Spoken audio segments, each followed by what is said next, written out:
of our planet.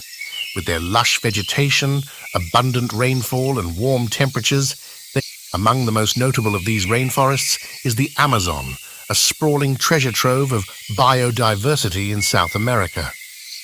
These vines, but oxygen. What sets rainforests apart is their incredible biodiversity.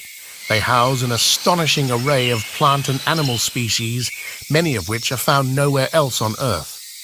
From the elusive rainforests are a haven, includes insects of every shape and size, from iridescent butterflies to industrious leafcutter ants. But it's not just the animals that make rainforests captivating.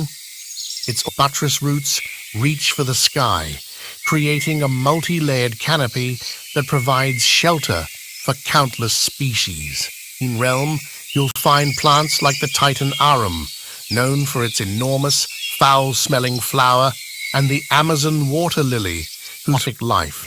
Orchids with their intricate blooms find their place nestled among branches, adding a touch of elegance to the rainforest's wild beauty.